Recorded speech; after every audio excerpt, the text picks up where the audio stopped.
ನಮ್ಮ ದೇವರು ಆತನು ಪ್ರೋತ್ಸಾಹಿಸುವಂತಹ ದೇವರು, ನಮ್ಮ ದೇವರು ಎಂಕರೇಜ್ ಮಾಡುವಂತಹ ದೇವರು.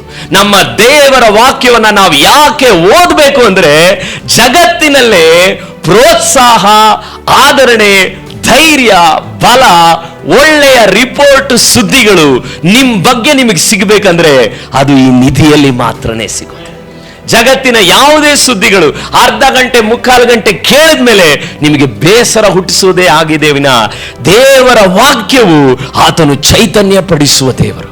ಮುಂದಿನ ವರ್ಷದಲ್ಲಿ ನಿಮ್ಮ ಜೀವಿತಗಳಲ್ಲಿ ಕೆಲವರುಗಳಿಗೆ ನಿರೀಕ್ಷೆಯನ್ನ ಆತನು ಹುಟ್ಟಿಸ್ತೇನೆ ಅಂತ ಪವಿತ್ರಾತ್ಮನು ನನ್ನೊಳಗೆ ಹೇಳುವುದನ್ನು ನಾನು ಗ್ರಹಿಸಿದೆ. The more the darkness is going to be, the more the glory is going to be revealed. ಮುಂದಿನ ದಿನಗಳಲ್ಲಿ ಕತ್ತಲೆಗಳು ಹೆಚ್ಚಾದಷ್ಟು ದೇವರ ಮಹಿಮೆ ಕೂಡ ಹೆಚ್ಚಾಗುವಂತ ಕಾಲಗಳಲ್ಲಿದ್ದೇವೆ. ಒಂದು ಕಡೆ ಕತ್ತಲೆ ಹೆಚ್ಚಾಗಿ ನೀವು ಕೇಳಿಸ್ಕೊಳ್ಬಹುದು, ಆದರೆ ದೇವರ ಮಹಿಮೆ ಆತನ ಸಭೆಯ ಮೇಲೆ ಇಳಿದು ಬರುವಂತದನ್ನು ನಾವು ನೀವು ನೋಡ್ಲಿಕ್ಕಿದ್ದೇವೆ.